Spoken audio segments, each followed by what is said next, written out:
అందరికీ జై భీమ్. ఈరోజు పట్టభద్రుల ఎమ్మెల్సీ ఎన్నికల కొరకు నామినేషన్ వేసిన మేమందరం ఈరోజు తీర్మానం వలన కాంగ్రెస్ పార్టీకి సంపూర్ణ మద్దతు తెలుపుతున్నామని చెప్పేసి ఈ సందర్భంగా తెలియజేసుకుంటూ, అదేవిధంగా తీర్మానం వలనను అత్యధిక మెజార్టీతో గెలిపించాలని నల్గొండ, ఖమ్మం, వరంగల్ పట్టభద్రుల ఓటర్లకు విజ్ఞప్తి చేస్తున్నాను. అన్నమీ అభిమానంతోటి అన్న చేసే మంచి పనుల కొరకు ఇతర చేసుకోవడం జరిగింది. నా పేరు సోమగారి నరేందర్, మాది హుజూర్నగర్ అసెంబ్లీ కాన్స్టిట్యున్సీ. నేను ఉస్మానియా యూనివర్సిటీలో పిహెచ్డి స్కాలర్గా ఉన్నాను. నేను ఈ వరంగల్, నల్లగొండ, ఖమ్మం పట్టభద్రుల కౌన్సిల్ కాన్స్టిట్యున్సీకి సంబంధించి బై ఎలక్షన్స్ 2024 జరుగుతున్న ఈ సందర్భంలో నేను ఒక పట్టభద్రుడిగా ఉన్నాను కాబట్టి పట్టభద్రుల ఎమ్మెల్సీ అభ్యర్థిగా పోటీ చేద్దామని చెప్పి ఆలోచన చేసి, ఎంత ఎక్కువ మంది అభ్యర్థులు ఉంటే అంత ప్రజాస్వామ్యాన్ని కాపాడినట్లయితుంది, ప్రజల్లో కూడా ఓటర్లలో కూడా ఒక స్వేచ్ఛ స్వతంత్రం వచ్చేట్టు ఉంటుందని చెప్పేసి నేను ఆలోచించుకొని ఇక్కడ నామినేషన్ వేయడం జరిగింది. మొన్న 9వ తారీఖున నామినేషన్ వేయడం జరిగింది. ఆ తర్వాత జరుగుతున్న పరిణామాలలో ఈ రాష్ట్రంలో రాజకీయం చాలా శరవేగంగా మారుతున్న ఈ సందర్భంలో నేను పోటీలో ఉండడం ద్వారా ఎటువంటి పరిణామాలు ఎదురవుతాయి, అసలు వాస్తవానికి ఎటువంటి వ్యక్తి ఈ ఎన్నికల్లో పోటీ చేయాలి, ఎవరు గెలిస్తే బాగుంటుంది, ఎవరు గెలిస్తే నిరుద్యోగుల పక్షాన, విద్యార్థుల పక్షాన, పేద ప్రజల పక్షాన, అవసరం ఉన్నటువంటి ప్రజల పక్షాన మాట్లాడగలుగుతారు, కొట్లాడగలుగుతారు అని ఆలోచన చేసినప్పుడు నాకు కనిపించినటువంటి నామినేషన్ వేసిన వాళ్ళలో నాకు వినిపించినటువంటి ఒకే ఒక పేరు తీన్మార్ మల్లన్న.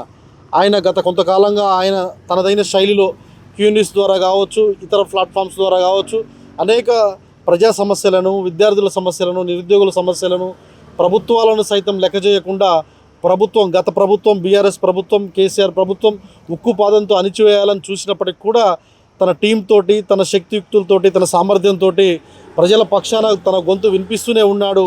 ఆ విధంగా వినిపించేటువంటి వ్యక్తిని చూసినప్పుడు, ఆలోచించినప్పుడు ఒక అడుగు వెనకేయాలనిపించింది నాకు.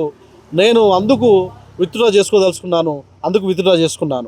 ఈ సందర్భంలో అటువంటి వ్యక్తికి ఇంకా ఎమ్మెల్సీ కౌన్సిల్ సభలో, పెద్దల సభలో, రాష్ట్ర విధాన మండలి సభలో ఉన్నట్లయితే ఈ ప్రజల పక్షాన, నిరుద్యోగుల పక్షాన, విద్యార్థుల పక్షాన మాట్లాడగలుగుతాడు, కొట్లాడగలుగుతాడు.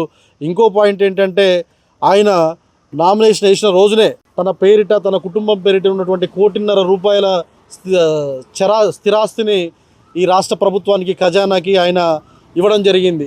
రాజకీయాలను చాలా స్వచ్ఛందంగా, అవినీతి లేకుండా ప్రజలకి తెల్ల కాగితం లెక్క ఉండాలని చెప్పేసి ఆయన భావించి అలా 1.5 కోట్ల స్థిరాస్తిని ప్రభుత్వానికి రాసి ఇవ్వడం కూడా నాకు బాగా నచ్చింది. అదేవిధంగా అటువంటి వ్యక్తి ఇంకా రాజకీయాల్లో ఉన్నట్లయితే, పెద్దల సభలో ఉన్నట్లయితే ప్రజలకి, ఈ రాష్ట్రానికి మేలు జరుగుతుంది. అదేవిధంగా ఏమన్నారంటే, తన మీద తాను రైట్ టు రీకాల్, ఈ రాష్ట్రంలో నాకు తెలిసి 1952 నుంచి ఎలక్షన్లు, అంటే ఈ దేశంలో 1952 నుంచి ఎలక్షన్లు వచ్చినప్పటి నుంచి కూడా పరిశీలిస్తే తన మీద తన రైట్ టు రీకాల్ పెట్టుకున్నటువంటి వ్యక్తి శాసనసభలో కానీ, శాసన మండలి సభలో కానీ నేను ఎక్కడా కూడా విని లేదు.